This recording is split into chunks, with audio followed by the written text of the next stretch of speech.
បាទសូមជម្រាបសួរបងប្អូនទាំងអស់គ្នាខ្ញុំបាទមុនរៀបពីទីក្រុងឡុងបិចរដ្ឋកាលីហ្វ័រញ៉ានេះគឺជារាត្រីថ្ងៃទី8ខែធ្នូឆ្នាំ2025នៅរាត្រីនេះគឺខ្ញុំមានព័ត៌មានដែលនឹងជម្រាបជូនបងប្អូនទាំងព័ត៌មាននៅប្រទេសកម្ពុជានិងព័ត៌មាននៅសហរដ្ឋអាមេរិកខ្លះដែរហើ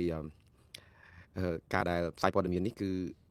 មកយកទឹកភ្លឺឲ្យបានគេតិចតួចបំផុតដោយសារតែតាមដានព័ត៌មាននឹកអាណិតបងប្អូនយើងនៅស្រុកខ្មែរជាពិសេសជនភៀសខ្លួនប្រជាពលរដ្ឋនៅភូមិភ័យច័ន្ទនិងភូមិជោគជ័យបងប្អូនកងកម្លាំងប្រដាប់អាវុធយើងនៅជួរមុខដែលកំពុងតែរងការវាយប្រហារទម្លាក់គ្រាប់យ៉ាងសន្ធាប់ស្ទើរតែគ្រប់ទីតាំងទាំងអស់នៅតាមបណ្ដោយព្រំដែនកម្ពុជាថៃនេះដែលយើងដឹងហើយមានបាត់បង់ជីវិតទាហានយើងមួយចំនួនហើយប្រជាពលរដ្ឋនឹងក៏រងរបួសហើយនឹងស្លាប់ផង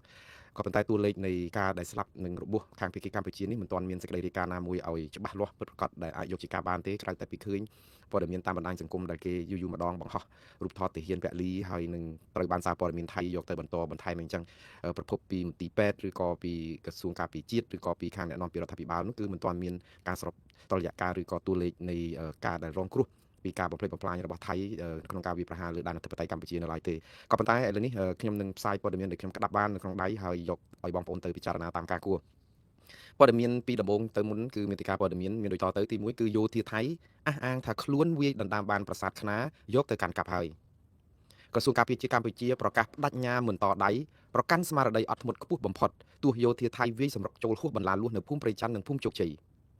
នាយករដ្ឋមន្ត្រីថៃហែកកិច្ចព្រមព្រៀងចោលបិទផ្លូវចរចាប្រកាសបើកដៃឲ្យយោធាថៃបើកការវាយប្រហារកម្ពុជាតាមចិត្តគណៈកម្មាធិការសិទ្ធិមនុស្សកម្ពុជាកោតទោសថៃរឿងបង្កការឈ្លានពានកម្ពុជានិងថានេះគឺជាការបំផ្លាញសន្តិភាពនិងការរំលោភសិទ្ធិមនុស្សយ៉ាងធ្ងន់ធ្ងរលោកហ៊ុនសែនបញ្ចេញវីដេអូនិងរូបភាពនាយករដ្ឋមន្ត្រីថៃកាលនៅត្រូវជាមួយកម្ពុជានិងថាបានលើកសំទោសនិងថាបានឡើងធំភ្លេចមិត្តភាពការប្រៀបធៀបកម្លាំងយោធាកម្ពុជានិងថៃកណនី Facebook អ្នកគាំទ្រលោកត្រាំបង្ហោះសារថាការវិបកខ្មែរវិញសំទោសបង្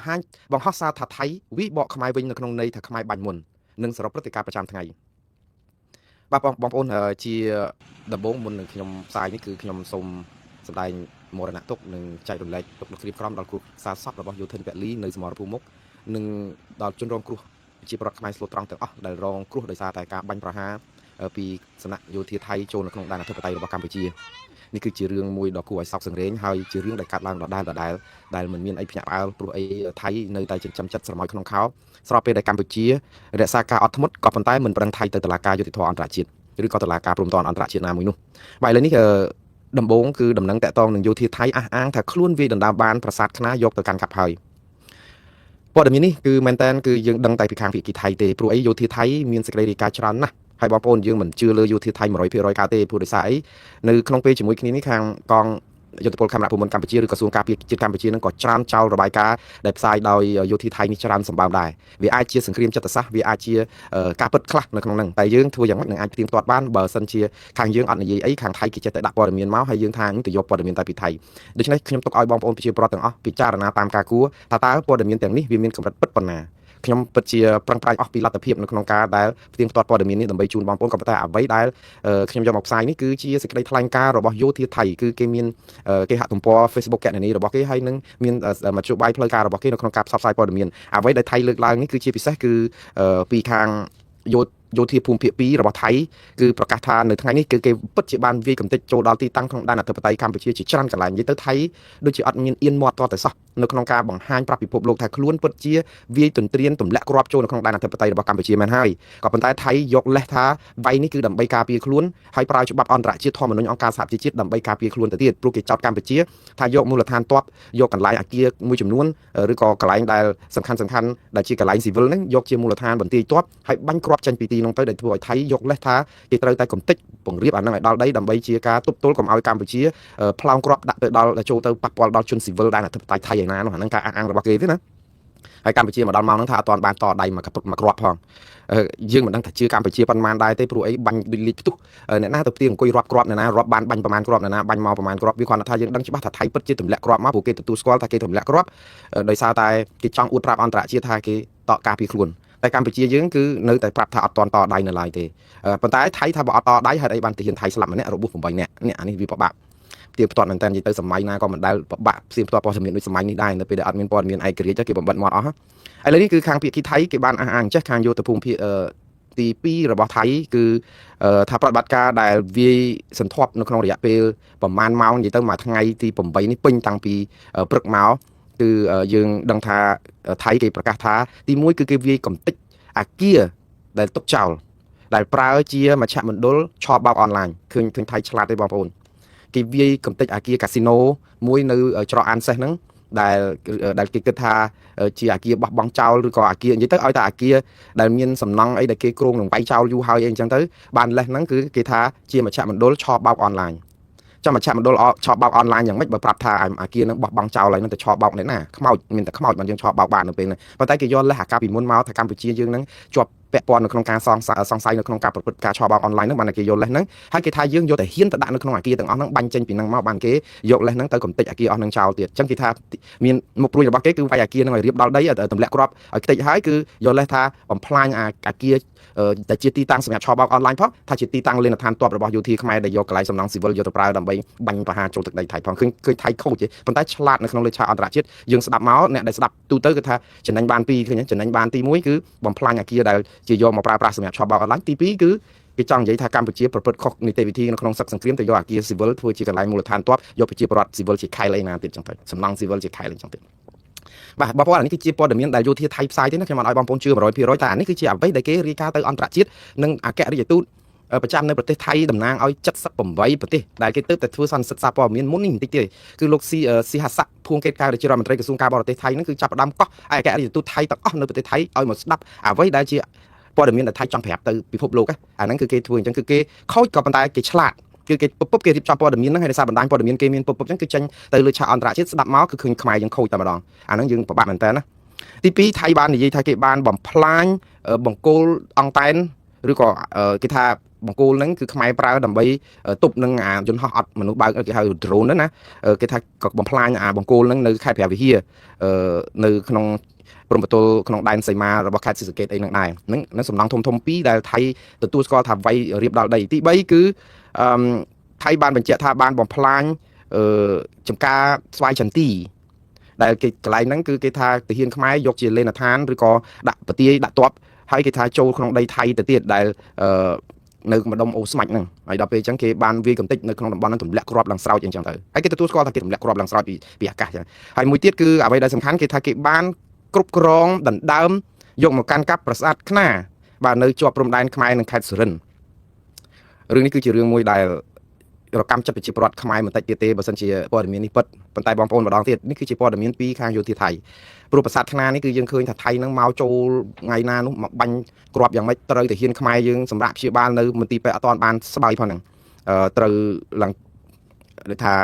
ខ្ញុំបានផ្សាយពីមុនមកប៉ុន្តែឥឡូវនេះគឺថៃគេថាគេបានវាយដណ្ដើមកាន់កាប់ប្រាសាទខ្នាតើវាជាការពិតយ៉ាងណាបន្តិចទៀតយើងចាំស្ដាប់មើលខាងក្រសួងការពារជាតិរបស់យើងហើយព័ត៌មានរបស់យើងហ្នឹងជួនកាលចេញមកហ្នឹងគឺអាព័ត៌មានហ្នឹងមិនពិតហើយឥឡូវពិតក៏ដូចមិនពិតដែរព្រោះពិបាកជឿមែនតើដោយសារអីក្រសួងការពារជាតិយើងអាចទទួលស្គាល់ថាភ្នំទ្របថៃយកផងហ្នឹងប្រាសាទតាមាន់ធំក៏តែអញ្ចឹងតំបន់10ទៀតដែលថៃថាប្រកាសថាយកក្រសួងការពារជាតិដែលប្រកាសថាថៃវាយយកបានហ្នឹងវាពិបាកតែអញ្ចឹងតិចទៀតទៅបើគាត់ថាព័ត៌មានហ្នឹងពិតឬក៏មិនពិតភាគច្រើនគឺគាត់នឹងថាព័ត៌មានហ្នឹងមិនពិតហើយអញ្ចឹងពិបាកជឿទៀតចុងក្រោយគឺគេបំផ្លាញអ្វីដែលថៃអះអាងថាប្រព័ន្ធផ្គត់ផ្គង់គ្រឿងភស្តុភារយោធាទៅដល់យោធាខ្មែរជួរមុខនៅឯប្រាសាទតាកបីដែលនៅក្នុងភ្នំ350ដែលថៃហៅនេះប្រហែលជានៅក្នុងបរិវេណភូមិសាស្ត្រនៃភ្នំខ្មោចហ្នឹងហើយអាស្ថានភាពប្រាសាទតាកបីអីហ្នឹងគឺថៃកំពុងតែស្រក់ទឹកមាត់ណាព្រោះអីចង់វាយយកបានប៉ុន្តែវាយយកមិនបានទេដោយសារតែរឿងមីនច្រើនពេកដូច្នេះទីតាំងធំៗទាំងអស់នេះគឺថៃវាយសន្ធាប់ហើយប្រាសាទតាកបីនេះយើងឃើញរូបថតរបស់ទាហានថៃផ្សាយដែលមែនតើទៅរូបថតហ្នឹងគឺថតបានពីខាងទាហានខ្មែរទេដែលឃើញគ្រាប់ផ្លោងដល់សន្ធាប់ទម្លាក់ចំតួប្រាសាទតែម្ដងបាទចំក្នុងបរិវេណប្រាសាទតាកបីនឹងតែម្ដងណាដែលមិនដឹងថាតើខូចខាតនឹងមានទំហំប៉ុណ្ណាហើយអានេះណាពិបាកមែនតើបងប្អូនរឿងប្រាសាទតាកបីយើងកោតទោសថៃនៅក្នុងការបំផ្លាញដែនអធិបតេយ្យកម្ពុជាក៏ប៉ុន្តែរូបថតវីដេអូច្រើនណាស់មួយរយៈពេលចុងក្រោយនេះដែលយើងឃើញដែលអ្នកដែលចោះទៅដល់ប្រាសាទតាកបីហ្នឹងជាពិសេសគឺរូបថតរបស់ប្អូនស្រីរបស់លោកហ៊ុនសែនអ្នកស្រីហ៊ុនស៊ីណាហ្នឹងទៅថតនៅក្នុងបរិវេណប្រាសាទតាកបីដែលយើងឃើញបាវខ្សាច់យើងឃើញលេនដ្ឋានទ័ពដែលយើងមែនតើគឺយកប្រាសាទតាកបីធ្វើជាមូលដ្ឋានទ័ពនៅពេលនេះហើយដែលថៃអាចយល់លេសថាអាចទម្លាក់គ្រាប់កំទេចប្រាសាទយើងចោលតែម្ដងអានេះគេហៅដល់ពេលយុទ្ធសាស្ត្រមិនបានស៊ីឆ្លៀកតិចតែម្ដងកំទេចតួប្រាសាទចោលតែម្ដងហើយតិចទៀតចោតខ្មែរទៀតថាគេមិនមែនវាយកំទេចប្រាសាទតាក្របីទេគេក៏វាយកំទេចមូលដ្ឋានទ័ពរបស់ខ្មែរដែលយកប្រាសាទហ្នឹងធ្វើជាកន្លែង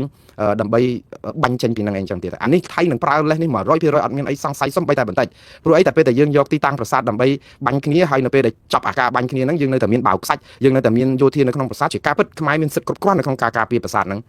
ព្រោះវាជារបស់ខ្មែរវាអត់មានអីដែលថាយើងម្ចាស់ផ្ទះអត់អាចយកកាភ្លើងដាក់ក្នុងផ្ទះដើម្បីការពារផ្ទះទេក៏ប៉ុន្តែថៃតែពេលវាយគ្នានៅលើឆាកអន្តរជាតិគឺថៃនឹងទៅប្រាប់អន្តរជាតិថាអាទីតាំងប្រាសាទបុរាណដ្ឋានឬវប្បធម៌បែបហ្នឹងគឺគេមិនអោយយោធាយកជាទីជំរកទេព្រោះអីនៅពេលដែលបាញ់គ្នាតែពេលបាញ់ត្រូវគឺកុំចោទគេថាហ្នឹងគេបាញ់ត្រូវកន្លែងហ្នឹងព្រោះយោធាបាញ់ចេញពីកន្លែងហ្នឹងចឹងគេអាចកំទេចកន្លែងហ្នឹងគឺគេយកហេតុផលមួយថាគេកំទេចយោធាទេគេមិនមែនកំទេចប្រាសាទអញ្ចឹងបើរឿងនេះគឺជារឿងពិតទៀតគឺជារឿងគួរឲ្យអាកសលប៉ុន្តែយើងធ្វើមិនបើយើងអត់នៅក្នុងប្រាសាទហ្នឹងថៃមកយកប្រាសាទតាកបីបាត់ទៀតហើយវាពិបាកអញ្ចឹងហើយបងប្អូនឥឡូវរឿងទាំងអស់នេះគឺវាវិវត្តទៅលឿនណាស់បងប្អូនលឿនមែនតើថៃគឺវាយសម្រុកអត់មានដកដៃទេហើយមកដល់ថ្ងៃនេះយើងដឹងហើយខាងភាគីថៃហ្នឹងបានបញ្ជាក់ថាអឺនិយាយទៅនាយករដ្ឋមន្ត្រីថៃលោកអនុទិនច័ន្ទវរៈគុលអត់មានការអៀនខ្មាស់ឬក៏មានសិលធម៌និយាយពីរឿងការស្រឡាញ់សន្តិភាពឬស្រឡាញ់ការផ្សះផ្សាអីទាំងអស់ថ្ងៃនេះគាត់ឡើងមកប្រកាសជាអលរឹកថាហែកចោលកិច្ចព្រមព្រៀងឬក៏សេចក្តីថ្លែងការណ៍រួមដែលចុះហត្ថលេខារវាងកម្ពុជានិងថៃនៅឯទីក្រុងកាឡាលំពួរដែលមានលោកប្រធានាធិបតីដូណាល់ត្រាំរបស់សហរដ្ឋអាមេរិកជាអធិបតីហើយនឹងមានលោកអាន់វ៉ាអ៊ីប្រាហ៊ីមដែលជាប្រធានអាស៊ាននៅក្នុងការសម្របសម្រួលនឹងផងសាររបស់លោកអនុទិនច័ន្ទវរៈគុលនេះណាគាត់និយាយនៅក្នុងវិមានរដ្ឋាភិបាលថៃក្រោយប្រជុំក្រុមប្រឹក្សាសន្តិសុខរបស់ថៃដើម្បីនិយាយអំពីយុទ្ធសាស្ត្រដោះស្រាយបញ្ហាចំនួនព្រំដែនរឿងក្រុមប្រឹក្សាសន្តិសុខថៃនេះគឺក៏ហៅនៅពេលដែលថៃចាប់ផ្ដើមទម្លាក់គ្រាប់យ៉ាងស្រោចនៅលើដែនអធិបតេយ្យរបស់កម្ពុជាហើយលោកអនុទិនច័ន្ទវរៈគុលថាអត់មានទេការចរចាបិទផ្លូវចរចាហែកកិច្ចព្រមព្រៀងចោលរហូតដល់គាត់ប្រើឃ្លាមួយទៀតថាពេលដែលអ្នកកសែតសួរថាចោះបើសិនជាមានចំនួនបាញ់គ្នាបែបនេះតើកិច្ចព្រមព្រៀងនឹងនៅឯណាធ្វើយ៉ាងម៉េចគាត់ថាគាត់អត់មានចាំថាមានកិច្ចព្រមព្រៀងអីទៀតទេបានន័យថាបិទផ្លូវចរចាហើយគាត់រហូតដល់ហ៊ានផ្កើនប៉ុណ្ណេះទៀតគាត់ផ្ដាំផ្ញើទៅលោកអាន់វ៉ាអ៊ីប្រាហ៊ីមដែលជាប្រធានអាស៊ានហើយជានាយករដ្ឋមន្ត្រីរបស់ប្រទេសម៉ាឡេស៊ីដែលខំជួយដុតដៃដុតជើងហើយលោកអាន់វ៉ាអ៊ីប្រាហ៊ីមហ្នឹងទើបតែប្រហែលម៉ោងកាលពីថ្ងៃហ្នឹងគឺបានចេញសារមួយបង្ហាញក្តីព្រួយបារម្ភមែនតើនិយាយទៅលោកអាន់វ៉ាអ៊ីប្រាហ៊ីមបារម្ភថាវាមានការប៉ះទង្គិចគ្នារវាងថៃនិងខ្មែរអញ្ចឹងលោកអាន់វ៉ាអ៊ីប្រាហ៊ីមបានសរសេរនៅក្នុងសាររបស់គាត់អត់បាននិយាយថាថៃជាអ្នកផ្ដាំបាញ់មុនទេព្រោះគាត់និយាយឲ្យនៅកណ្ដាលប៉ុន្តែនៅក្នុងន័យថាបាញ់តដៃគ្នាហើយគាត់បារម្ភខ្លាចថាបញ្ហានេះវានឹងធ្វើឲ្យចំនួននេះនឹងអត់មានពេលស្បើយទេគាត់សំណូមពរស្នើឲ្យប្រទេសទាំងពីររក្សាភាពអត់ធ្មត់ឲ្យដល់ទីបំផុតហើយវិលចូលមករកការចរចាគ្នាដឹងលោកអាន់វ៉ាអ៊ីប្រាហ៊ីមដឹងលោកអនុទិនច័ន្ទវរៈគុលប្រាប់ទៅលោកអាន់វ៉ាអ៊ីប្រាហ៊ីមថាម៉េចទេគាត់ថាកុំមកប្រាប់ថៃឲ្យផ្អាកឬក៏អត់ធ្មត់ឬក៏ឈប់បាញ់អីទៅគាត់ថាឲ្យមកប្រាប់ខ្មែរមកវិញដែលជាអ្នកដែលសម្ោចក្នុងខោណាឥឡូវថៃចោតខ្មែរយើងថាសម្ោចក្នុងខោនាំអាចបង្កហេតុមុនអញ្ចឹងមកនេះទៅថៃបិទផ្លូវចរចាហើយកុំមកប្រាប់ថាឲ្យធ្វើតាមនេះធ្វើតាមនោះថៃអត់ធ្វើតាមទេថាបើចង់ធ្វើតាមគឺឲ្យប្រាប់កម្ពុជាធ្វើតាមថៃចង់បានអាហ្នឹងបញ្ចប់រឿងណាលោកអនុទិនច័ន្ទវរៈគុលនិយាយពាក្យបែបនេះហ៎បងប្អូនហើយគាត់បន្ថែមឃ្លាមួយទៀតថាគេសួរថាចោះកិច្ចព្រមព្រៀងដែលសេចក្តីថ្លែងការណ៍រួមនៅឯទីក្រុងកាឡាលំពួរហ្នឹងមានសហរដ្ឋអាមេរិកជាអធិបតីផងតើនៅពេលដែលធ្វើបែបនេះអាចប៉ះពាល់ទំនាក់ទំនងល្អរវាងថៃនិងសហរដ្ឋអាមេរិកដែរឬទេជាពិសេសតកតងនឹងការចរចាបន្ថយពន្ធគយដែលថៃកំពុងតែចរចាជាមួយអាមេរិកដែរឥឡូវហ្នឹងអាមេរិកដាក់ 19% ហើយសង្ឃឹមថាចង់ចរចាឲ្យទៀតជាងហ្នឹងចុះឥឡូវនៅពេលដែលមានបញ្ហាបែបហ្នឹងហើយលោកប្រធានាធិបតីត្រាំយកគេហៅថាជ័យលាភីនៅក្នុងការដែលសម្របសម្រួលប្រទេសទាំងពីរឲ្យបាត់ឆ្លោះគ្នាដើម្បីបានបន្ទុកបន្ថែមសម្រាប់ទៅសុំពានរង្វាន់ Nobel សន្តិភាពសម្រាប់ឆ្នាំ2026តើវាប៉ះពាល់ប៉ុណ្ណាដល់តំណែងនេះដឹងលោកអនុទិនច័ន្ទវរៈគុលគាត់ឆ្លើយថាម៉េចទេគាត់ថាអត់មានខ្វល់អីជាមួយនឹងអាមេរិកអីទេដាក់រឿងពុនកយពុនអីហ្នឹងគឺដាក់ទៅដូចតែលើកមុនដែលគាត់និយាយចឹងគាត់ថាកុំមករករឿងថៃរឿងយកអាហ្នឹងមកជាការគម្រាមគៀបសង្កត់រឿងនេះគឺជារឿងរបស់ថៃនិងខ្មែរហើយមានតែខ្មែរទេដែលត្រូវដោះស្រាយឈប់ឈ្លានពានថៃ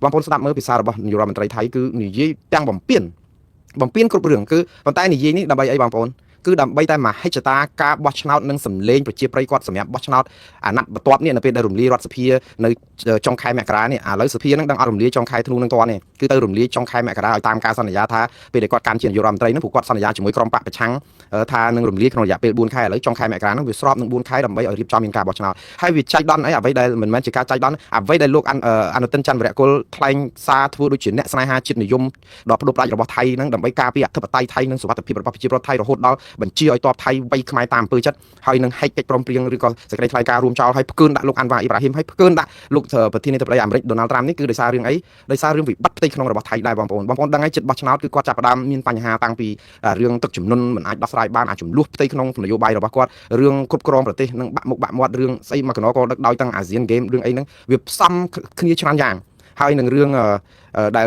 តទៅពេលផ្សំគ្នាច្រើនយ៉ាងគឺជាឱកាសរបស់គាត់ដែរនៅក្នុងការដើម្បីបញ្ឆេះកម្ដៅនៅឯព្រំដែនព្រោះបងប្អូនខ្ញុំបានជម្រាបជូនបងប្អូនច្រើនលើកច្រើនគ្រាហើយថាចំនួនព្រំដែនខ្មែរថៃជារឿងនយោបាយវាមិនមែនជាចំនួនបច្ចេកទេសទេព្រោះអារឿងវាស់បង្គោលព្រំដែនបើយើងមានផែនទីច្បាស់លាស់មួយលើ200,000របស់សន្ធិសញ្ញាបារាំងសៀមឆ្នាំ1904 1907វាអត់មានអីទៅប្របាក់វាស់វគូទេព្រោះអីយើងមានសន្ធិសញ្ញាជាបច្ចេកទេសហើយហ្នឹង ប៉ុន្តែថៃនៅតែចិញ្ចឹមចិត្តយកអាបញ្ហាព្រំដែនជារឿងនយោបាយគ្រប់ពេលហើយអារឿងនយោបាយនេះគឺយើងមែនតើគឺអភ័ព្វខ្មែរយើ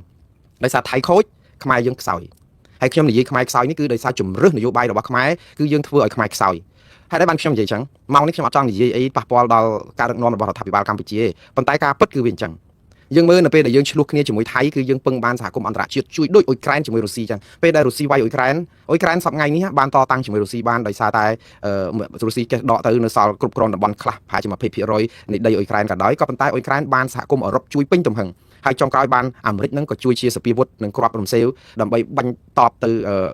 ៅរុស្ស៊ីវិញណាបើកុំអីរុស្ស៊ីវាយគិចដដែលនៅតែចង់និយាយថាតបអ៊ុយក្រែននឹងខ្លាំងពុះពៀប៉ុន្តែបើអត់មានកំភ្លើងអត់មានការគ្រប់គ្រងពីអន្តរជាតិយើងទៅវាយអីឈ្នះរុស្ស៊ីដែលគេមានសពាវុធគេដល់មហិមាគេមានកញ្ជ្រួចផ្លោងគេមានដ្រូនគេមានយន្តហោះប្រដេញគេមានអីបែបសពបែបយ៉ាងងាកមកកម្ពុជាយើងវិញគឺយើងអោបចិនតាំងពីដើមមកគោលនយោបាយរបស់យើងនិយាយទៅគឺមិនមែនថាកម្ពុជាអោបចិនទេយើងអោបអាមេរិកអោបអឺរ៉ុបអីដែរឲ្យតែគេឲ្យអោបតែគេវាមិនឲ្យយើងអោបដោយសារតែអាចរិតរបស់យើងរៀបចំបំផ្លាញសិទ្ធិមនុស្សរំលាយប្រជាធិបតេយ្យគ្រួសារនិយមបពុនិយមរបៀបធ្វើឲ្យយើងចំណោះរដ្ឋបរទេសមួយគឺរដ្ឋចិនណាព្រោះអីតែយ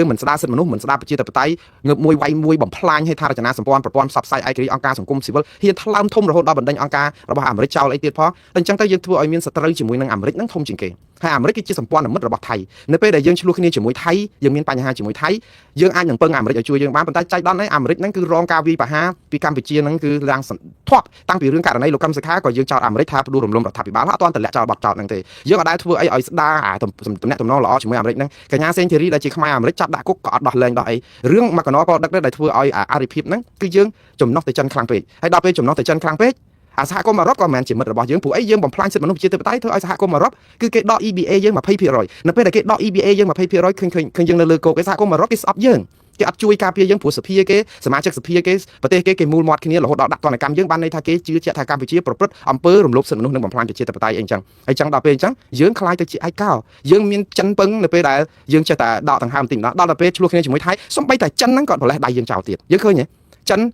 គ្រប់គ្រងថៃ100%ការពារដែនអធិបតេយ្យរបស់ថៃនៅក្នុងចំនួនខ្មែរថៃដល់ពេលមកខ្មែរគ្រប់គ្រងខ្មែរ100%ក្នុងការការពារដែនអធិបតេយ្យចំនួនខ្មែរមួយថៃគឺចាក់ខ្សែហើយដល់ពេលចាក់ខ្សែខ្មែរនៅឯណាយើងអត់អាចពឹងអីគេបាននៅពេលដែលយើងអត់អាចពឹងគេបានហើយនៅពេលដែលកម្លាំងយោធាយើងខ្សោយសេដ្ឋកិច្ចយើងខ្សោយការទូតយើងខ្សោយយើងឃើញអីគេថៃមើលងាយយើងសម្បើមមើលងាយហ្នឹងឃើញហែកចោលថៃហែកកិច្ចព្រមព្រៀង3ដងចោលហើយនេះបាត់ឈប់បាញ់3ដងម្ដងនៅថ្ងៃ28ឆ្លងចូលថ្ងៃ29ខែកក្កដាម្ដងទៀត7សីហាម្ដងទៀតថ្ងៃ26ខែតុលាឆ្នាំ2025នេះមានលោកប្រធានាធិបតីដូណាល់ត្រាំជាអធិបតីផងថៃអត់មានខ្លាចអីញញើតអីបន្តិចសោះដោយសារអីដោយសារថៃគេដឹងថាយើងឯកោអញ្ចឹងបានថានេះគឺជាមេរៀនជាប្រវត្តិសាស្ត្រខ្ញុំមិននិយាយថាវាយឺតពេលទេប៉ុន្តែយើងត្រូវតែដោះស្រាយបញ្ហាផ្ទៃក្នុងរបស់យើងឲ្យខាញ់រៃឡើងវិញហើយកុំឲ្យគេមើលងាយហើយខ្ញុំនិយាយនេះម្ដងនេះហាយើងអត់មានពឹងអីអាមេរិកបានយើងអត់មានពឹងសហគមន៍អឺរ៉ុបបានយើងអត់មានពឹងសហគមន៍អន្តរជាតិណាបានទាំងអស់បានតែសារអំពាវនាវថ្កោលទោសថ្លែងសារស្នើសុំបដិសេធអីហ្នឹងយើងធ្វើបានប៉ុន្តែឲ្យគេមកជួយយើងគឺគេមិនអាចជួយយើងបានទេដោយសារតែយើងធ្លាប់មានប្រវត្តិបែបនេះអានេះហើយត្រូវការកសាងប្រវត្តិនេះដើម្បីកសាងខ្លួន30-40ឆ្នាំបងប្អូនមិនមែនមួយថ្ងៃពីរធ្វើការទេដូច្នេះរឿងនេះប៉ុន្តែខ្ញុំថាមិនទាន់ហួសពេលទេរឿងដែលសំខាន់បំផុតឥឡូវបើអាមេរិកហាក់បីដូចជាស្និទ្ធជាមួយថៃដដែលទេហើយនឹងសហគមន៍អឺរ៉ុបក៏យើងធ្លាប់មានអារិភាពជាមួយគេសហគមន៍អន្តរជាតិតែពីរនេះតែអឺរ៉ុបនិងអាមេរិកគឺមានបញ្ហាជាមួយយើងមានបញ្ហាជាមួយប្រទេសគ្រប់ទាំងអស់នៅលើពិភពលោកព្រោះអីបងធំពីរនាក់នេះគឺតែគេទៅផ្លូវណាហើយគឺសហគមន៍អន្តរជាតិទៅផ្លូវហ្នឹងហើយអត់មាននរណាមកខ្ទាស់ពួកគាត់បានអញ្ចឹងមិនថាយើងជ្រើសរើសយកនំប៉័ងហើយបើយើងជ្រើសរើសស្ពៃគឺស្ពៃហើយឥឡូវនេះគឺយើងយកស្ពៃឥឡូវស្ពៃហើយប៉ុន្តែមិនមែនបានន័យថាស្ពៃហ្នឹងទទួលទានមិនបានទេធ្វើទៅជាជក់ស្ពៃទៅជាកំជ្រីអីទៅគឺយើងត្រូវប្តឹងទៅតុលាការយុត្តិធម៌អន្តរជាតិ ICJ ព្រោះយុទ្ធតុលាការមួយនេះគឺជាយន្តការមួយគឺជាអាវក្រោះរបស់កម្ពុជាចុងក្រោយអស់ហើយកម្ពុជាអត់មានអីទៀតទេអស់ហើយព្រោះអីកម្ពុជាគេវាយយើងចូល10 20កន្លែងហ្នឹងថ្ងៃនេះគេវាយចូលដល់ភូមិព្រៃច័ន្ទទៀតភូមិជោគជ័យភូមិព្រៃច័ន្ទរថក្រោះរបស់ថៃមិនត្រឹមតែវាយបាញ់ស្រោចមកលើប្រជាពលរដ្ឋស៊ីវិលហើយរថក្រោះហ្នឹងបឹកហួសរបងបលាលួសដែលដាក់អាការលើកមុនថាបលាលួសហ្នឹងយើងរើគេអត់បានឥឡូវអារថក្រោះគេហ្នឹងចូលពីមុនថៃប្រាប់ថានេះដែនអធិបតេយ្យរបស់ថៃបើសំបីតែរំលោភបំពានដល់ដីខ្មែរក៏ដោយថាត្រឹមកង់ឡានហ្នឹងនិយាយស្បៃនិយាយអីចឹងសោះចោះតែយើងទីពីគេអត់បានទេថាមកកណាត់ខាងគេហ្នឹងគឺគេឲ្យពួកគេដាក់ស្បៃនឹងកង់ឡានឥឡូវហ្នឹងអារថក្រោះហ្នឹងគឺបឹកទម្លុះកង់ឡានហ្នឹងចូលមកក្នុងដែនអធិបតេយ្យកម្ពុជាមកជ្រៅទៀតមានន័យថាម៉េចមានន័យថាអារំលោភមុនហ្នឹងយើងដោះស្រាយអត់ទាន់បានផងឥឡូវថៃចូលរំលោភមកហើយវាយគ្រប់គ្រងនៅតំបន់ព្រៃច័ន្ទនិងភូមិជោគជ័យហើយនេះមិនមែនជាការដែលនិយាយរបស់ថៃទេគឺជាការលើកឡើងរបស់ក្រសួងការពារជាតិកម្ពុជាចាំខ្ញុំអានសេចក្តីថ្លែងការណ៍របស់អ្នកស្រីម៉ាលីសុជាតារបស់ក្រសួងការពារជាតិឲ្យស្ដាប់ទាក់ទងនឹងរឿងព្រៃច័ន្ទនេះនេះគឺជាសេចក្តីថ្លែងការណ៍របស់ក្រសួងការពារជាតិកម្ពុជារបស់អ្នកស្រីម៉ាលីសុជាតាតែប្រហែលម៉ោងមុននឹងទេបងប្អូនគាត់និយាយថាសង្ខេបស្ថានភាពតាមព្រំដែនកម្ពុជាថៃអំពីករណីកងកម្លាំងថៃបើកកាប់បាញ់ប្រហារមកលើកម្លាំងរបស់កម្ពុជានៅយុទ្ធភូមិភាគទី4នាថ្ងៃទី8ខែធ្នូឆ្នាំ2025កងកម្លាំងកម្ពុជាមិនបានធ្វើការបាញ់តបឡើយ នឹងកំពុងបន្តតាមដានលើការវិវត្តស្ថានភាពនៅតាមបណ្ដោយព្រំដែនកម្ពុជាថៃនិងស្ថិតក្នុងការប្រុងប្រយ័ត្នខ្ពស់ជានិច្ចគេបើកឆ្លុះធ្លាយមកដល់លបងយើងហើយឈូសអាកង់ឡាននឹងចោលហើយបាញ់ស៊ីវិលយើងគឺយើងមិនទាន់តដៃហើយកំពុងតែប្រុងប្រយ័ត្នខ្ពស់ជានិច្ចអានេះខ្ញុំអត់ដឹងថាតើអាការអត់ធ្មត់របស់យើងនឹងប្រជាពលរដ្ឋគ្នារកម្មចិត្តបណ្ណាទេព្រោះអីបើវាបាញ់ធ្លុះមកអស់ហើយយើងដឹងថាមិនឈ្នះគេប៉ុន្តែយើងឈរមើលគេរំលោភយើងបំពានយើងសម្បើមណាហើយតើពេលហើយអត់មានអ្នកណាជួយយើងណាវាហួសហេតុតែម្ដងនិយាយទៅថៃក៏ហួសហេតុយើងក៏ហួសហេតុដែរតែយើងថាប្រជាពលរដ្ឋហ្នឹងគឺតឹងទ្រូងមែនតើក៏ប៉ុន្តែបងប្អូនយើងដឹងហើយថាបើថាតែផ្ទុះអាវុធគឺថៃយកលេសហ្នឹងគឺសង្គ្រប់យើងវាយដល់ភ្នំពេញអា F16 របស់ថៃហ្នឹងមកភ្នំពេញតែប្រហែលនាទីចូលមកដល់កណ្ដាលទួលកសាំងហ្នឹងហ្មងគឺតែម្លាក់គ្រាប់បានដល់ក្រុងភ្នំពេញមកអត់មានអីប្របាក់សោះព្រោះអីលឿនណាស់យន្តហោះបដិញហើយយើងអត់មានយន្តហោះបដិញហ្នឹងដើម្បីទៅចាប់គេទប់គេទៀតបន្តិចទៀតខ្ញុំនឹងបញ្យល់អំពីប្រព័ន្ធការពារជាតិរបស់យើងថាតើបើប្រៀបធៀបជាមួយនឹងថៃតើយើងចាញ់ប្រៀបគេប៉ុណ្ណាហើយនិយាយនេះអត់មានបាញ់ប្រតិបន្ទុចប្រអាអីទេខ្ញុំថាយើងវាខ្សោយក៏ខ្សោយចោះប៉ុន្តែយើងត្រូវប្តឹងថៃឲ្យខាងតែបានខាត់ត្រូវតែប្តឹងវាអត់មានពេលអីត្រូវទុកឲ្យថៃរួចខ្លួនទៀតទេព្រោះទៅស្អំថៃអីបានទៀតអត់មានទៅមនុស្សខូចបែបនេះតើយើងទៅទុកឲ្យគាត់រួចខ្លួនយ៉ាងម៉េចខ្ញុំអត់យល់ឥឡូវនេះខាងក្រសួងការពារជាតិបញ្ជាក់ថាកម្ពុជាបញ្ជាក់ជាថ្មីនៅការបដិញ្ញាចិត្តយ៉ាងខ្ជាប់ខ្ជួននៅក្នុងការគោរពនិងអនុវត្តតាមលក្ខខណ្ឌនៃបទជប់បាញ់អានេះដូចយើងរំស្រូឬរំតាំងគោអញ្ចឹងបងប្អូនពីរនាក់ដៃគូរបស់យើងបាក់កាត់សម្អោចក្នុងខោអានីលទៅដីធ្វើតែម្ដងយើងនៅរំសុំគេរំនៅអង្វរគេរំចុះមិនរកគូថ្មីមករំមកហេតុអីក៏នៅបើម្នាក់នឹងបាក់កាច់សម្អោចក្នុងខោយ៉ាងនេះតើវាធ្វើឲ្យពិធីរំនឹងដែលមានគូនឹងរំយ៉ាងម៉េចនឹងកើតហើយថាត្រូវតែអនុវត្តតាមលក្ខខណ្ឌនៃបទជប់បាញ់សេចក្តីថ្លែងការណ៍រួមកិច្ចព្រមព្រៀងកម្ពុជាថៃប្រកបដោយសុខឆន្ទៈនិងការទទួលខុសត្រូវខ្ពស់បំផុតជាការពិតយើងទទួលខុសត្រូវប៉ុន្តែយើងចង់និយាយថាអានេះគេហៅថាការប្រកួតមួយដែលកីឡាករចាប់ផ្ដើមដោះកង់បោចសក់ឲ្យបងប្អូននេះបោចសក់នេះថៃបោចសក់ហើយយើងនឹងនៅក្រុមឃុំក្រងនៅប្រើបច្ចេកទេសយើងតាមក្បួនខ្នាតអញ្ញាកណ្ដាលអីត្រូវថៃវាយបាច់មុខបាច់មាត់អស់ហើយភ្លើងនឹងក៏បិទផងអីផងនិយាយទៅគឺគេបំពេញអស់ហើយយើងនៅតែលើកកង់ដើម្បីវាយឲ្យត្រូវគីឡូជាមួយគេវាយងាប់ព្រោះអីបើគេខុសឲ្យដោះកង់បោចសក់ធាក់ផងអីផងស្រាតខោផងអីផងគេធ្វើគ្រប់យ៉ាងតែយើងគឺនៅរក្សាជំហរអត់ធ្មត់ឈរឲ្យគេវាយអានេះហ่ะបើយើងមើលគឺវា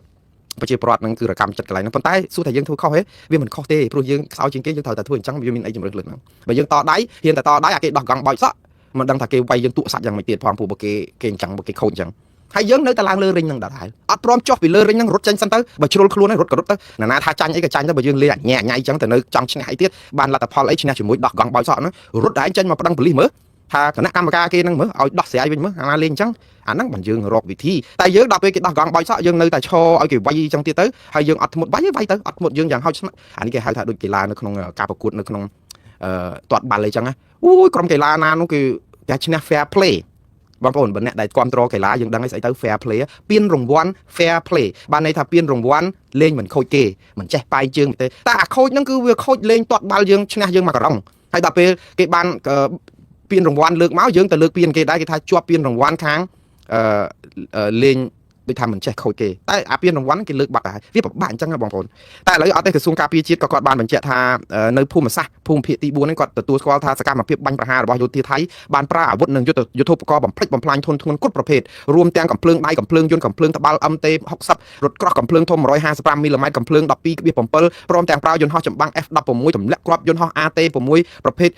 ទម្លាក់គ្រាប់បែក drone ទម្លាក់គ្រាប់បែកនិងប្រើប្រាស់ការបាញ់ផ្សែងពុលមកលើកងកម្លាំងកម្ពុជាក្នុងភូមិសាស្ត្រច្រើនកន្លែងជាង10កន្លែងដែលខ្ញុំប្រាប់មានទាំងច្រកអានសេះមានទាំង5មករាមានប្រាសាទតាកបីមានប្រាសាទតាមាន់ធំតំបន់តាមាន់ធំហ្នឹងមានច្រើនកន្លែងផ្សេងទៀតហើយគាត់ថាបន្ទាប់មកនៅម៉ោងប្រហែលជា 1:36 នាទីរសៀលយោធាថៃបន្តបរិភូមិសាស្ត្រនឹងការវាយប្រហារទៅដល់តំបន់ផ្សេងទៀតនៅក្នុងយុទ្ធភូមិភាគទី5ក្នុងខេត្តបន្ទាយមានជ័យដែលបាននឹងកំពុងឈរជើងការពារបូរណភាពទឹកដីរបស់ខ្លួនដូចជានៅភូមិសាស្ត្រភូមិព្រៃច័ន្ទភូមិជោគជ័យឃុំអូបៃជាន់ស្រុកអូជ្រៅនិងភូមិគោករមៀតស្រុកថ្មពួកខេត្តបន្ទាយមានជ័យនិងនៅស្រុកសំពូលសំពៅលូនខេត្តបាត់ដំបងនិយាយទៅវាយគ្រប់អស់ព្រំដែននៃកន្លែងឈរជើងយោធារបស់ខ្មែរទោះបីជាការបាញ់ប្រហារយ៉ាងគំហុកពីយោធាថៃតាំងពីថ្ងៃទី7ដល់ថ្ងៃទី8ខែធ្នូឆ្នាំ2025នេះក៏ដោយក៏ប៉ុន្តែកងកម្លាំងកម្ពុជាមិនទាន់បានបាញ់តបឡើយគឺប្រកាន់ស្មារតីអត់ធ្មត់ខ្ពស់បំផុត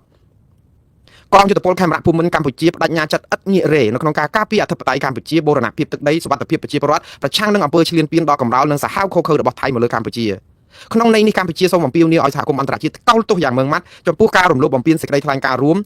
រវាងភាគីថៃនិងកម្ពុជានិងសកម្មភាពខុសច្បាប់ថៃម្ដងហើយម្ដងទៀតនេះដោយទាមទារឲ្យថៃទទួលខុសត្រូវទាំងស្រុងចំពោះការរំលោភបំពានដ៏កម្រោលនេ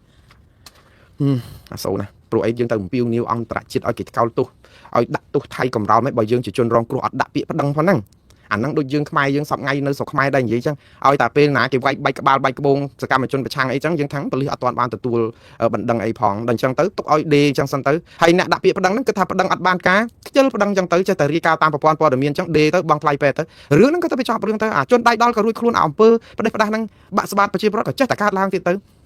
ៅតែពេលនេះគឺជាពេលដែលយើងប្តឹងគេថ្កោលទោសថ្កោលទៅប៉ុន្តែប្តឹងផងទៅតុលាការព្រំប្រទានអន្តរជាតិតុលាការយុត្តិធម៌អន្តរជាតិភ័ស្តុតាងយើងមានក្រឡៅប្រជាពលរដ្ឋគេបាញ់មកដល់ភូមិឋានយើងទៅការពារសុវត្ថិភាពនិងអធិបតេយ្យបតីយើងបានយ៉ាងដូចម្ដេចទៅបើស្រុតក្រោះគេវាយយកបលាលួសយើងឈូសមកចូលដល់ណាណីគេទម្លាក់គ្រាប់ប្រើ F16 ទម្លាក់គ្រប់កន្លែងទៅហើយនោះតើយើងការពារដែនអធិបតេយ្យយើងយ៉ាងម៉េចខ្ញុំពងតែឆ្ងល់ប៉ុន្តែខ្ញុំនៅតែយល់ថានេះហើយគឺជាវប្បធម៌នៃការអត់ធ្មត់វាជាការបានសុខសន្តិភាពអញ្ចឹងមែនហើយគាត់ថាសំវប្តឹងគេទៅខ្ញុំមិនដឹងថាត្រូវវយ៉ាងម៉េចទេហើយអ្នកណាចោទខ្ញុំថាក្បត់ជាតិក៏ក្បត់ចោះខ្ញុំនៅខាងកម្ពុជាទេបងប្អូនខ្ញុំអត់នៅខាងថៃទេខ្ញុំនៅខាងកម្ពុជាព្រោះអាណិតទាហានខ្មែរអាណិតប្រជាពលរដ្ឋរងគ្រោះអាណិតរដ្ឋាភិបាលកម្ពុជាដែរយើងគេវាយយើងទុសាច់ហើយយើងនៅឈរឲ្យគេវាយថាយើងនៅប្រុងប្រយ័ត្នអត់តន់តដៃទេព្រោះអីយើងជាអ្នកដែលគោរពតាមបទជប់បាញ់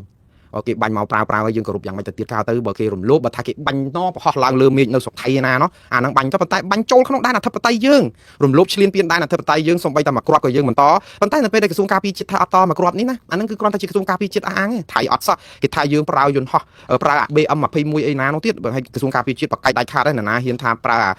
អាវុធធនធានហ្នឹងគឺកម្ពុជាអត់មានបានប្រើទេយើងប្រាប់គេចឹងទៀតថាយើងអត់បានប្រើអត់បានតដៃទេហើយស្របនឹងអ្វីដែលលោកហ៊ុនសែនបានប្រាប់ឲ្យថាយើងអត់ធ្មត់ប៉ុន្តែបន្ទាត់ក្រហមយើងបានគូសរួចទៅហើយបន្ទាត់ក្រហមនឹងនៅឯណាខ្ញុំពងតែឆ្ងល់បន្ទាត់ក្រហមមែនតើទៅគឺនៅហួសព្រៃច័ន្ទអាកន្លែងនេះឬក៏ព្រំបន្ទល់អីហ្នឹងហើយដល់ពេលគេតម្លាក់គ្រាប់ចូលដល់ច្រកអានសេះនៅក្នុងអាគារនៅក្នុងដែនអធិបតេយ្យរបស់យើងរត់ក្រោះគេចូលមកតើកន្លែងណាបន្ទាត់ក្រហមនឹងខ្ញុំអត់យល់ដែរឬមួយក៏នៅកណ្ដាលក្រុងភ្នំពេញទេឬយ៉ាងម៉េចតែយ៉ាងណាទី3គឺតកតងនឹងរឿងគណៈកម្មាធិការសិទ្ធិមនុស្សកម្ពុជាក៏មិនស្ងៀមដែរលោកកៅរេមីលោកប្រឹងណាស់មួយរយៈពេលកន្លងនេះគឺប្រឹងសរសេរសេចក្តីថ្លែងការណ៍ថ្កោលទោសយ៉ាងដែរកុំឲ្យថាគណៈកម្មាធិការសិទ្ធិមនុស្សយើងមិនហ៊ាននិយាយអីសោះពីរឿងការរំលោភសិទ្ធិមនុស្សព្រោះទម្លាប់របស់គាត់បើគេរំលោភសិទ្ធិមនុស្សនៅកម្ពុជាខ្មែរយើងចង់ណាបែកក្បាលដេប្រហែលគ្នាគេរំលាយគណៈបក្សស្អីក៏គាត់មិនជិះក្បាលដែរប៉ុន្តែក៏គាត់ធ្វើដើម្បីជាតិជាងដែរកន្លែងនេះគួរទៅសើគាត់ដែរជាមួយថៃគាត់ចេញសេចក្តីថ្លែងការណ៍សោះអស់ហើយអត់តែទៅលោកវិទិតមន្តភ័ណ្ឌដែលជាអ្នករាយការណ៍ពិសេសអង្គការសហប្រជាជាតិដោយសារគាត់យល់ចិត្តថាជាជនជាតិថៃកុំឲ្យពិបាកចិត្តនៅក្នុងការដោះស្រាយខ្លាចពិបាកប៉ះពាល់វិលទៅស្រុកថៃវិញអត់បានណាអ្នករាយការណ៍ពិសេសអង្គការសហប្រជាជាតិជាជនជាតិថៃគាត់យល់ចិត្តប៉ុន្តែយ៉ាងណាគាត់សរសេរសេចក្តីថ្លែងការណ៍មួយរបស់គណៈកម្មការសិទ្ធិមនុស្សកម្ពុជាថាការបន្តឈ្លានពានរបស់កងកម្លាំងយោធាថៃមកលើកម្ពុជាគឺការបំផ្លាញសន្តិភាពនិងការរំលោភសិទ្ធិមនុស្សយ៉ាងធ្ងន់ធ្ងរអញ្ចឹងគណៈកម្មាធិការសិទ្ធិមនុស្សកម្ពុជានេះគឺមានតែស្នើឲ្យសហគមន៍អន្តរជាតិដោយរដ្ឋាភិបាលកម្ពុជាដែរនឹងនៅក្នុងតំបន់កោលទោសប្រទេសថៃដាក់សម្ពាធលើប្រទេសថៃឲ្យបញ្ឈប់សកម្មភាពបំពានច្បាប់ទាំងនេះជាបន្ទាន់ហើយទទួលខុសត្រូវទាំងស្រុងស្របតាមច្បាប់អន្តរជាតិល្អហើយតាមពិតលោកកែវរេមីលើកឡើងអំពីការរំលោភបំពានកិច្ចសន្យាកិច្ចព្រមព្រៀងគ្នាលក្ខនឹងលក្ខច្បាប់ធម្មនុញ្ញអាស៊ានច្បាប់ធម្មនុញ្ញអង្គការសហប្រជាជាតិបណ្ដឹងគេទ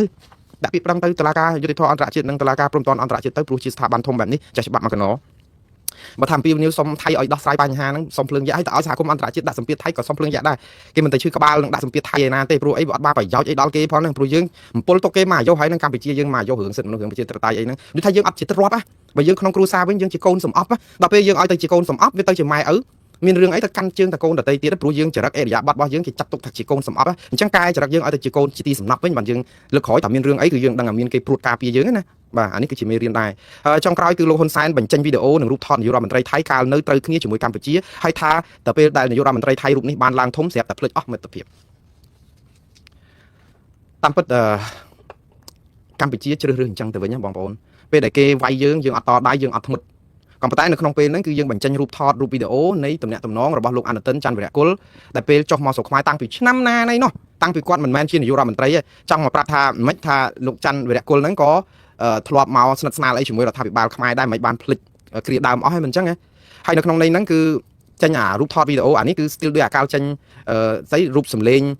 ចរចាសន្ទនាគ្នាសម្ងាត់ជាមួយអ្នកស្រីបថងឋាននោះដែលធ្វើឲ្យអ្នកស្រីបាត់តំណែងពីនាយករដ្ឋមន្ត្រីឥឡូវនេះគឺជា style ដែលកម្ពុជាយកមកប្រើជាងសួរថា style ហ្នឹងវាជា style ដែលជាយុទ្ធសាស្ត្រល្អថ្លៃថ្នូរដែរទេតាមពិតជាមួយថៃអត់ចាំបាច់ថ្លៃថ្នូរអីដែរទេមែនតើខ្ញុំនិយាយមែនតើលោកហ៊ុនសែនក៏ធ្វើនេះក៏មិនជាជ្រុលជ្រុះអីហួសហេតុអីពេកដែរព្រោះនៅក្នុងការបង្ហាញរូបវីដេអូគាត់ថាអា style នៅក្នុងការលេចព័ត៌មានកៅផ្លូវការឬសម្ងាត់នៅក្នុងការលួចថតសម្លេងអីគេហើយរបៀបជាបុគ្គលបែបនេះគឺជាស្នៀតមួយដែលគេចោទថាយើងនិយាយពីនយោបាយការទូតគឺយើងបំផ្លាញទៅវិញយើងកំពុងថាគោរពច្បាប់អន្តរជាតិគោរពតាមក្រមសីលធម៌វិជ្ជាជីវៈគោរពស្អីសពបែបយ៉ាងយើងប្រកាន់គោលការណ៍ដល់ពេលហើយស្នៀតរបស់យើងគឺចាក់គេលួចចាក់គេអញ្ចឹង ហើយស្នៀតនេះគឺអាចបានផលនៅក្នុងន័យថាបំផ្លាញគេឈ្មោះរបស់លោកអនុទិនច័ន្ទវរៈគុលប៉ុន្តែស្នៀតនេះអត់មានប្រយោជន៍ដូចយើងប្តឹងទៅតុលាការយុត្តិធម៌អន្តរជាតិឬ ICC វាគ្រាន់តែជាសិល្បៈផ្នែកនយោបាយដើម្បីឬក៏ស្មោកគ្រោកដើម្បីដូចថាធ្វើឲ្យបាក់មុខរបស់លោកអនុទិនច័ន្ទវរៈគុលអីអញ្ចឹងទៅក្រែងលោកដឹងថាបញ្ចេញវីដេអូមានវីដេអូប្រហែល6 10វិនាទីហ្នឹងហើយមានរូបថតហើយ13ស្លឹកហ្នឹងដែលឃើញលោកអនុទិនច័ន្ទវរៈគុលហ្នឹងចុះមកស្រុកខ្មែរជាមួយភរិយារបស់គាត់ហ្នឹងកាលពីយូរហើយជួបជាមួយអ្នកស្រីបានស្រីមុំដែលជាអភិបាលខេត្តបៃលិនសប្តាហ៍ថ្ងៃនេះអ្នកស្រីបានស្រីមុំគឺជាភរិយារបស់លោកអ៊ីឈៀនទៅរករឿងលោកអ៊ុំសំអានប្រហែលថ្ងៃមុននេះអារឿងផែនទីរឿងអីនេះហើយអ្នកស្រីបានស្រីមុំហ្នឹងបានជួបជុំគ្នាហើយជាមួយនឹងលោកអនុទិនឃើញគាត់ទៅវត្តទៅអីស្រោចទឹកសុំសំពះលោកអីចឹងគឺជារឿងធម្មតាហើយជួបគ្នានៅភោជនីយដ្ឋានមួយឈ្មោះថាកូបេបាទកន្លែងទទួលទានអាហារជុំគ្នាហើយយកមកបង្ហាញដោយលោកហ៊ុនសែនសូមអធិស្ឋានបងប្អូនដោយសារតែសូមអធិស្ឋានបងប្អូនដោយសារតែវាមានការរអាក់រអួលតិចខ្ញុំនឹងអានសាររបស់លោកហ៊ុនសែនឲ្យបងប្អូនជ្រាបតាមបណ្ដាញសង្គម Facebook ជាមួយនឹងវីដេអូឃ្លីប16វិនាទីដែលមានរូបអ្នកស្រីបានស្រីមុំនិងលោកអនុទិនច័ន្ទវរៈគុលនិងភរិយារបស់លោកអនុទិននឹងក្នុងជំនួបមួយដែលទទួលទានអាហារជុំគ្នានៅឯភោជនីយដ្ឋានកូបេនោះគឺគាត់សរសេរថាមនឹកស្មានថានាយករដ្ឋមន្ត្រីថៃអនុទិនច័ន្ទវរៈគុលដើម្បីតែគោលដៅនៃសន្លឹកឆ្នោតនាពេលខាងមុខគឺហ៊ានប្រើជីវិតកងទ័ពនិងប្រជាជនដោយប្រកាសធ្វើសង្គ្រាមជាមួយកម្ពុជាក្នុងពេលដែលកងទ័ពកម្ពុជាមិនតបតនោះឡើយលោកបន្តថាពេលមិនទាន់ខ្លាយជានាយករដ្ឋមន្ត្រីគឺជាមិត្តភ័ក្តិដល់តែឡើងជានាយករដ្ឋមន្ត្រីភ្លេចមិត្តភាពចុងក្រោយលោកបន្ថែមថាយើងយល់ពីការស្រឡាញ់ជាតិតែមិនគួរប្រកាសធ្វើសង្គ្រាមជាមួយអ្នកមិនតបតនោះដែរបាទលោកហ៊ុនសែនក៏ចង់ប្រាប់ថាយើងទៅវាយអ្នកដែលមិនតដៃហើយប្រកាសសង្គ្រាមបែបនេះហើយធ្លាប់ជាមិត្តភ័ក្តិនឹងគ្នាសោះហេតុអីក៏លេបចូលហើយសារប្រហែលនេះហ្នឹងគឺត្រូវបានអ្នកនាំពាក្យរដ្ឋាភិបាលថៃគឺលោកស៊ីរ៉ាពុងអង្គការសង្កេតគុលនោះគឺគាត់បាននិយាយថានិយាយទៅលោកស៊ីរ៉ាពុងគាត់បញ្ជាក់ថារូបថតមួយសន្លឹកនេះគឺគាត់ចោទកម្ពុជាជាពិសេសគឺលោកហ៊ុនសែនថាចង់ទាញទម្លាក់ប្រជាប្រិយរបស់លោកអនុទិនច័ន្ទវរៈគុលក៏ប៉ុន្តែលោកថារូបថតនេះវាគ្មានបានប្រសិទ្ធភាពអីទេព្រោះអីរូបថតជួបជុំធម្មតាជាលក្ខណៈក្រៅផ្លូវការឬក៏ជំនួបនៅក្នុង restaurant មិនមែនជាការចុះហត្ថលេខាឬក៏ព្រមព្រៀងនៅក្នុងកិច្ចការណាមួយទេហើយគាត់ថាល្បិចនេះក៏គេចោទមកលោកហ៊ុនសែនវិញថាជាល្បិចរបៀប scammer គឺល្បិចពួកឆបោកអនឡាញឃើញទេភ្ជាប់លោកហ៊ុនសែនទៅនឹងល្បិចឆបោកអនឡាញដែលយកគេហៅ blackmail យករូបថតយកអីចឹងទៅយកទៅដើម្បីគម្រាមកំហែងសម្លុតបំភ័យជំរិតទីមទាអីមួយជាធ្នូអីចឹងទៅគាត់ថាល្បិចនេះគឺមិនដូចថាមានសិលធម៌មានអីចឹងទៅហើយគាត់ថាមិនមានប្រយោជន៍អីនៅក្នុងការទប់ទល់ថៃមិនឲ្យវាបហាខ្មែរទេដោយសារអីថៃគេបានប្រកាសឲ្យថាដើម្បីសន្តិសុខជាតិដើម្បីការពារអធិបតេយ្យរបស់គេនិងប្រជាពលរដ្ឋគេអញ្ចឹងទៅដូច្នេះថៃគេទាត់ចោលថារូបថតនេះនឹងមានអីប៉ះពាល់ដល់ទំនាក់ទំនងលោកអនុទិនច័ន្ទវរៈគុលជាមួយនឹងខាងរដ្ឋាភិបាលកម្ពុជាក្រៅតែពីទំនាក់ទំនងធម្មតាយូរឆ្នាំមកហើយថារូបថតនេះអត់មានប្រយោជន៍អញ្ចឹងទៅបងប្អូនហើយចាំបានថាវាពិបាកណាស់តែយ៉ាងណាបងប្អូនថាថៃល្បិចច្រើនដល់អញ្ចឹងទៅចិត្តតែមានស្នៀតអីថែមអញ្ចឹងទៀតចាំមើលនឹងមានរូបថតអីបន្ថែមទៀតក្នុងពេលហ្នឹងហើយភ្លឺកាន់តែឆេះសន្ធោសន្ធៅយើងអត់ព្រមប្តឹងគេហើយបញ្ចេញរូបថតហ្នឹងក៏បញ្ចេញទៀតដែរប៉ុន្តែដាក់ប្តឹងទៅតុលាការយុត្តិធម៌អន្តរជាតិផងចុងក្រោយគឺតាក់ទងនឹងរឿងយោធាថៃគឺថ្ងៃនេះបានប្រកាសជាអល់រឹកថានឹងកំទេចកងទ័ពខ្មែរយើងឲ្យរៀបដល់ដីដើម្បីយូរអង្វែងមិនមែនតែពេលហ្នឹងអូយប្រហឿនមែនតើមកនិយាយថាយុទ្ធនាការរបស់គេរយៈពេលយូរអង្វែងគឺបំបាក់ទ័ពខ្មែរឲ្យរៀបដល់ដីដើម្បីកុំឲ្យតដៃជាមួយថៃបានយូរអង្វែងមិនមែនត្រឹមតែពេលនេះទៀតទេភាសានេះគឺជាភាសាមាក់ងាយទៅហ៊ានខ្មែរខ្លាំងមែនតើតែយ៉ាងណានេះគឺជាសង្គ្រាមចិត្តសាស្ត្រទេបងប្អូនឥឡូវយើងសាកនិយាយអំពីកម្លាំងយោធារបស់ខ្មែរថៃវិញហេតុអីបានជាខ្មែរមិនតដៃគេតាមពិតដូចខ្ញុំនិយាយចឹងបងប្អូនរឿងចំនួនខ្មែរថៃនេះគឺជាចំនួននយោបាយទេមិនមែនជាចំនួនព្រំដែនទេប៉ុន្តែវាជាការគួរឲ្យអកុសលនៅពេលដែលចំនួននយោបាយរៀលដាលដល់ការវាស់កម្លាំងខ្មែរនិងកម្លាំងថៃគឺយើងចាញ់ប្រៀបគេហើយថ្ងៃនេះគឺខ្ញុំមិនមែនជាអ្នកវិភាគស្អីកងកម្លាំងខ្មែរថៃអីណាទេប៉ុន្តែខ្ញុំយកការរាយការណ៍របស់សារព័ត៌មាន Reuters ដល់ល្បីរបស់អន្តរជាតិមួយដែលគេប្រៀបធៀបកម្លាំងយោធារបស់យើងហើយគេបាននិយាយថាដោយសារការប្រៀបធៀបកម្លាំងយោធានេះគឺយើងឃើញថាកម្ពុជានៅឆ្ងាយណាស់ពីថៃមិនអាចតតាំងជាមួយថៃបានជាយោធាបានទេចង់និយាយចេះអញ្ចឹងហើយក្នុងន័យនេះគឺខ្ញុំនិយាយថាល្អដែរបើសិនតតាំងជាមួយយោធាគេមិនបានយើងតតាំងតាមផ្លូវតុលាការវិញម្ដងមើលនេះគេនិយាយចេះគេដាក់ថាទាហានខ្មែរខាងក្រសួងការពារជាតិឆ្នាំ2024កន្លងទៅប្រើថវិកាសម្រាប់ការពារជាតិតាម$1,300 លានទេថៃវិញគឺប្រើថវិការហូតដល់ទៅ$5,000 លានជាងអញ្ចឹងយើងមើលទំហំនេះគឺយើងវាខុសគ្នាបាត់ទៅហើយមិនអញ្ចឹងខុសគ្នារហូតដល់ទៅ75ដងនៅក្នុងទំហំនៃថវិកាហើយគេនិយាយថាថៃគឺមានថវិកាជាតិគេគឺ$5,700 លានជាងហើយគេមានទាហានដែលសកម្ម360,000 នាក់ឯទាហានសកម្មនេះគឺនៅឯប្រទេសកម្ពុជាថាមានត្រឹមតែ75,000 នាក់ទេដែលគេគិតទៅថាមានកម្លាំងហ្នឹងក៏ឆ្ងាយគ្នាដែរហើយថៃគឺគេមានកម្លាំងដែលខ្លាំងរបស់គេមួយទៀតគឺទ័ពអាកាសព្រោះថៃគ្រាន់តែទ័ពអាកាសគេហ្នឹងគឺមានដល់ទៅលើសខ្មែរយើងច្រើនដោយសារតែខ្មែរយើងគេថាមានតែ1,500កម្លាំងទ័ពអាកាសមានតែ1,500 នាក់ទេហើយយើងបើថៃវិញគឺគេមានជ្រួចសុំទោសគេមានរហូតដល់46,000 នាក់ច្រើនពេកដឹងឯថៃ យើង1500គេ46000ហើយមានយន្តហោះចម្បាំងប្រកបប្រភេទមានយន្តហោះចម្បាំងមួយប្រភេទនោះគឺ112គ្រឿងហើយ F16 យន្តហោះបដិញរបស់អាមេរិកនេះមានដល់ទៅ28គ្រឿងហើយមានGripen Fighter Jets របស់ស៊ុយអែតនោះ11គ្រឿងទៀតដូច្នេះបូកចូលគ្នា30-40គ្រឿងហ្នឹងសម្រាប់បដិញហើយនាវាកងទ័ពម៉ារីនហ្នឹងក៏មានកម្លាំងមហិមាអីចឹងទៀតហើយកម្ពុជាវិញមានទ័ពអាកាសយើងមានចឹងដែរប៉ុន្តែយើងអត់មានយន្តហោះប្រដិញប្រភេទទំនើបចឹងយើងមានកតុំរុយអីគ្រាន់តែដឹកជញ្ជូនស្បៀងដឹកអីតិចតួចហើយអីចឹងទៅបាទខ្ញុំមិនចង់ប្រៀបធៀបអីឲ្យវែងឆ្ងាយទេគ្រាន់តែថារឿងនេះក៏អាចបញ្ជាក់បានថាការដែលយើងអត់ធ្មត់ឬក៏មិនតបតថៃហ្នឹងគឺវាសមស្របដែរដោយសារកម្លាំងយើងខ្សោយជាងគេប៉ុន្តែមិនមែនបានន័យថាយើងមិនអាចការពារដែនអធិបតេយ្យរបស់យើងមិនឲ្យថៃឈ្លានពានបានទេព្រោះយើងមានសិទ្ធិស្របច្បាប់ជាប្រទេសដែលមិនត្រូវរងការឈ្លានពានរំលោភបំពានអាហ្នឹងគឺយើងប្រើយន្តការមួយដែលយើងហៅថាយន្តការអន្តរជាតិគឺយើងប្តឹងគេទៅតុលាការអន្តរជាតិទៅព្រោះយើងមានអីពឹងទៀតមិនចឹងបាទបងប្អូនខ្ញុំស្លេះការជម្រាបបងប្អូនជុំវិញរឿងនេះហើយនឹងចុងក្រោយខ្ញុំចង់និយាយអំពី Facebook មួយរបស់លោក Donald Trump fan បានន័យថាលោក Donald Trump មុននឹងជាប់ឆ្នោតហ្នឹងគឺមានគេបង្កើត Facebook ឲ្យគាត់មួយឈ្មោះថា Donald Trump for President បានន័យថា Donald Trump ដើម្បីប្រធានាធិបតីដែលមាន fan របស់គាត់ដល់ទៅអ្នកគ្រប់គ្រងឬ follower ជាង6លាននាក់ហើយស្រាប់តែគាត់សរសេរសារនៅក្នុងអា fan page បងប្អូននេះគឺជា fan page ទេណាមិនមែនជាសម្ដីរបស់លោកប្រធានាធិបតីសហរដ្ឋអាមេរិកទេគាត់និយាយថាថ្ងៃនេះមានសង្គ្រាមមានការផ្ទុះអាវុធនៅព្រំដែនថៃទៀតហើយដែលថៃត្រូវប្រើយន្តហោះប្រដេញប្រភេទ F16 ដើម្បីវាយបកទៅកម្ពុជាវិញពាក្យថាវាយបកនេះនៅក្នុងទំព័រ Facebook របស់លោក Donald Trump ដើម្បីប្រធានាធិបតីនេះគឺធ្វើឲ្យសាធារណជនទូទៅចេះតែឆ្ងល់ថាហេតុអីបានជាប្រើពាក្យថាវាយបកបានន័យថាចោទថាកម្ពុជាវាយមុនហើយនៅក្នុងន័យហ្នឹងណាប៉ុន្តែខាងក្រោមបន្តិចមកគាត់ថាភាគីទាំងពីរនៅតែចោទគ្នាថាអ្នកណាបាញ់មុនអញ្ចឹងដែរទេច្អល់ដាក់គ្នាប៉ុន្តែពីខាងដើមឡើយហ្នឹងគឺសរសេរថាថៃប្រើយន្តហោះប្រដេញ F16 របស់អាមេរិកដើម្បីវាយបកទៅកម្ពុជាវិញនេះដែលរឿងនេះហើយដែលធ្វើឲ្យអ្នកមតិទូទៅគិតថាអាមេរិកលំអៀងទៅខាងថៃទៀតហើយទេដឹងប៉ុន្តែនេះមិនមែនជាសម្ដីរបស់សេតវិមានឬក៏ប្រធានាធិបតីអាមេរិកទេបងប្អូនវាគ្រាន់តែជា fan page គឺជាគេហទំព័រដែលបង្កើតសម្រាប់គ្រប់គ្រងលោកត្រាំតែប៉ុណ្្នឹងឯងប៉ុន្តែគេហទំព័របែបនេះក៏មាននិន្នាការលំអៀងដែលធ្វើឲ្យចាត់ទុកថាខ្មែរជាអ្នកដែលនាំភ្លើងដែរហើយបងប្អូនច្រើនណាស់ដែលមើលសារព័ត៌មានអន្តរជាតិហើយនាំគ្នាបំពុលព័ត៌មានថាអូឥឡូវអណាស់សប្បាយណាស់ព្រោះសារព័ត៌មានអន្តរជាតិណាក៏ចោទថាថៃវាយខ្មែរមុនដែរបងប្អូនបានហើយខ្ញុំរីករាយដើម្បីឲ្យសហគមន៍អន្តរជាតិថាថៃជាអ្នកប្រព្រឹត្តដៃដល់អីដើម្បីឲ្យយើងសប្បាយចិត្តដែរថាគេឈ្លានពានយើងមិនមែនអ្នកវាយគេមុនទេតែមិនមែនទេគ្មានសារព័ត៌មានអន្តរជាតិណាមួយទាំង CNN BBC Al Jazeera Channel News Asia Nikkei ឬក៏វិទ្យុអូស្ត្រាលីទូរទស្សន៍អូស្ត្រាលីអីណាទាំងអស់នៅលើពិភពលោកនិយាយថាថៃវាយប្រហារខ្មែរមុនទេអត់មានទេណាបងប្អូនព្រោះរាល់ព័ត៌មានទាំងអស់គឺគេសរសេរថាភាគីទាំងពីរចោទគ្នាទៅវិញទៅមកថាអ្នកណានាំអាតនឹងសម្ោចក្នុងខោមុនអញ្ចឹងបងប្អូនសាកគិតមើលទៅមើលគឺវាជារឿងការចោទគ្នាបើគ្មានគណៈកម្មការឯករាជ្យអន្តរ